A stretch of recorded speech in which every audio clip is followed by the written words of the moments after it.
Bem, amigos, neste bloco nós iremos estudar a figura jurídica do empregador.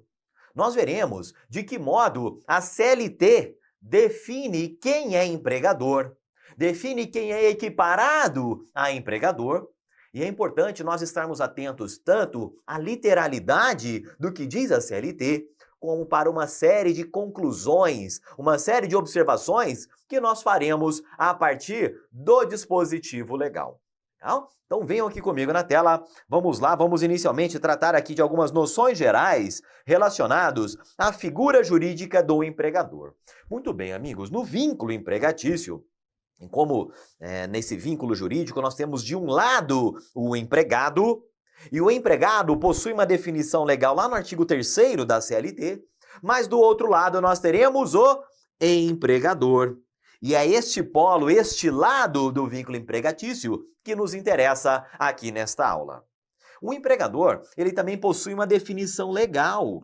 Vejam, segundo a CLT, considera-se empregador,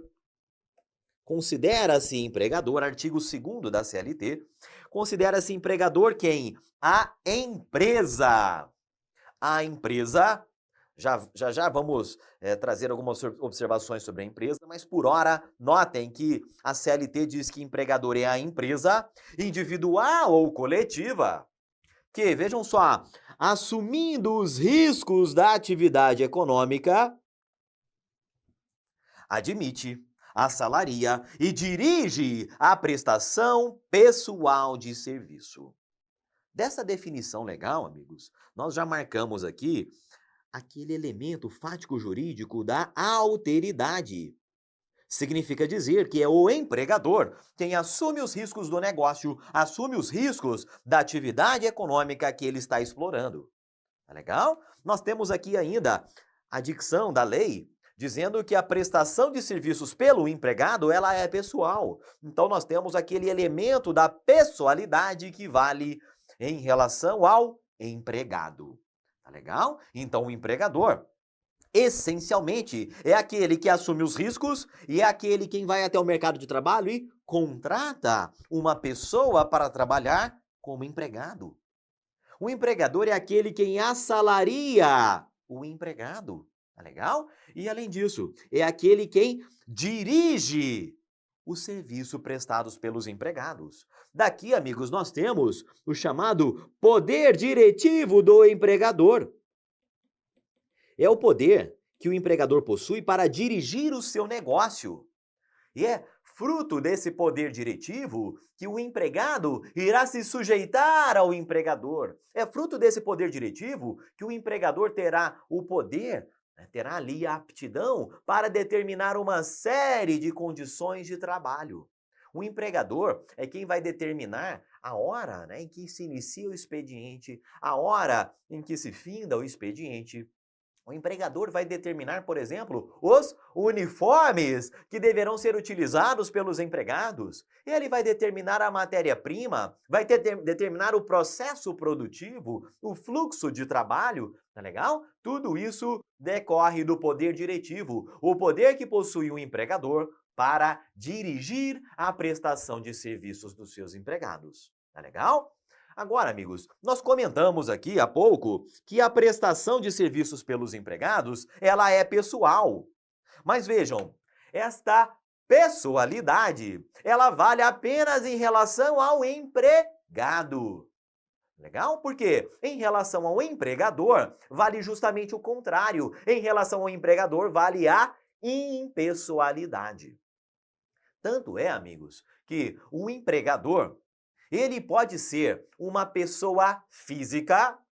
Imagine você, você é, por exemplo, um exemplo que eu dei em algumas aulas, você é médico, você é dentista, e você vai lá e contrata uma secretária para atender os seus pacientes ali, lá no seu consultório. Coloca ali uma secretária para lhe ajudar. Vejam, você é pessoa física, contratou uma pessoa, para atuar ali enquanto empregado seu. É legal? Então, o empregador pode ser uma pessoa física. Amigos, o empregador pode ser uma pessoa jurídica.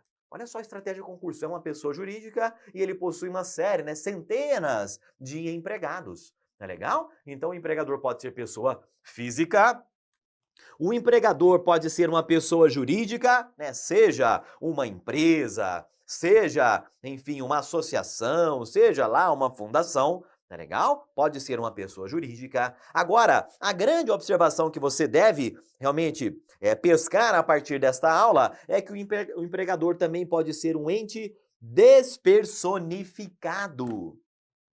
Então vejam só, aqueles entes que não possuem personalidade jurídica própria, eles também podem ser empregadores, tá legal? Aqui é o espólio, né? Existe lá uma divergência, todo um embate lá no direito civil quanto à massa falida, por exemplo, tá legal? Mas estas universalidades, estes entes que mesmo não possuindo personalidade própria, se eles admitirem, assalariarem e dirigirem a prestação de serviços, amigos, eles serão considerados empregadores para fins do disposto na CLT.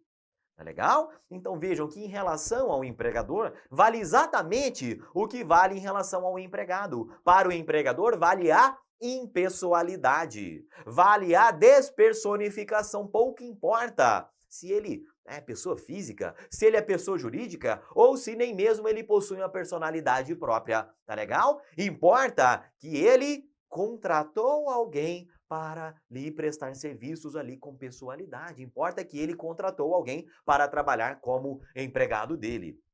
Daí, amigos, a doutrina diz que o conceito, a noção de empregador para o direito do trabalho é uma noção essencialmente relacional. Legal? Porque importa, né? Importa, na verdade, não. Imagine só, eu sou o empregador e daqui do outro lado nós temos um empregado.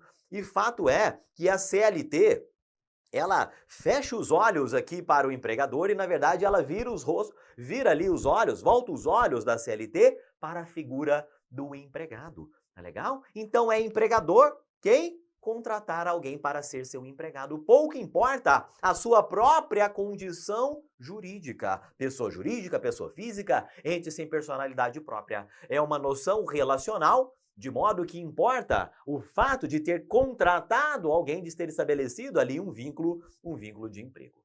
Legal? Então, vale a despersonificação, a impessoalidade.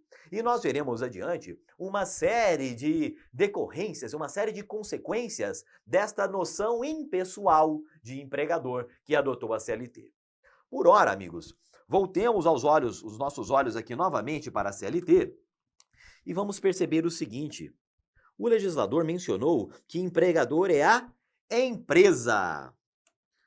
Empregador seria a empresa. Legal? E ele disse lá ainda a empresa individual ou coletiva. E este trecho aqui da CLT recebe muitas críticas, por exemplo, lá do pessoal do direito civil. Para os civilistas, aqui há uma imprecisão. Olha, como o empregador é uma empresa, olha, ainda mais, uma empresa individual ou coletiva.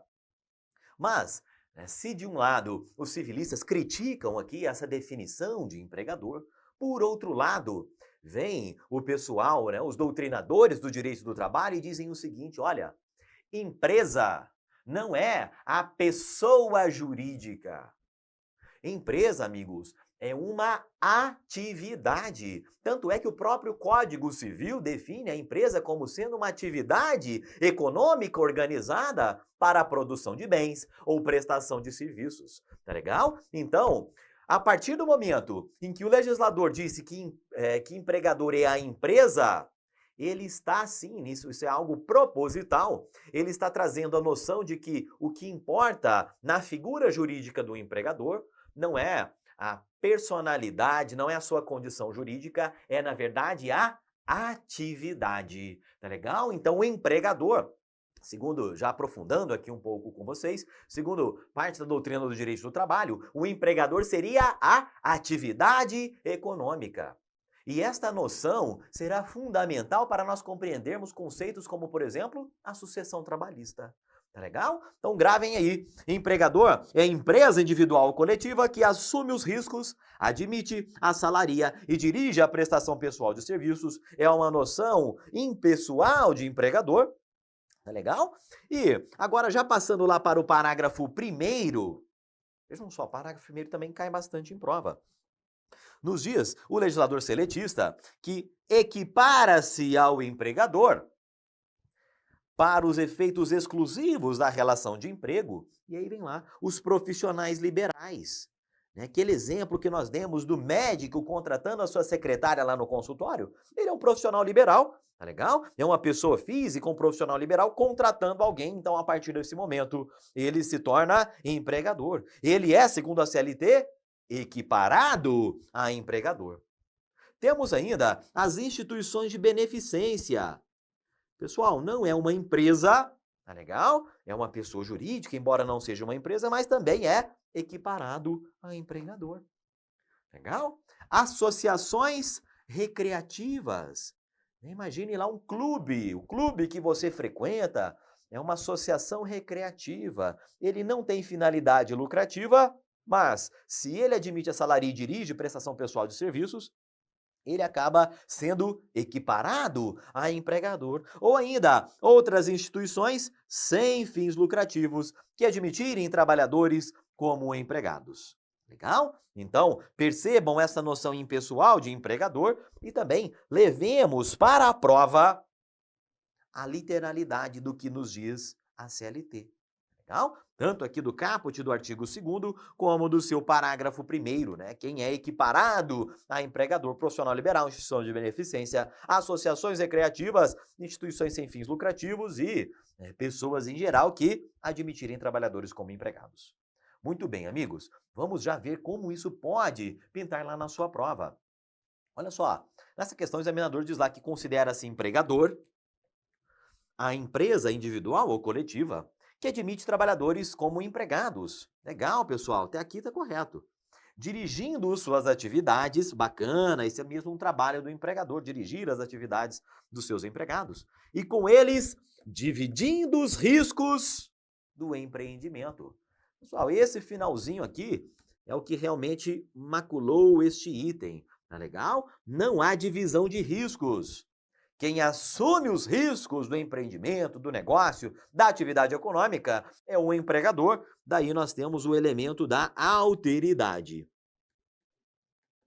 Então esse é o erro aqui deste item. Mais um item, diz lá que do ponto de vista doutrinário, pode-se afirmar que empregador corresponde a um conceito relacional, sendo a pessoa física, jurídica, ou até mesmo o ente despersonificado que contrate a uma pessoa física o seu trabalho, com os elementos da relação de emprego. É exatamente isso, pessoal. Uma questão já com o enunciado, com a redação um pouco mais elaborada, mas justamente pouco importa se é pessoa física, jurídica ou até mesmo um ente sem personalidade própria, importa que aquele ente contratou uma pessoa como empregado e a partir dessa relação travada surge o conceito de empregador. Daí, esta consideração de que é um conceito relacional.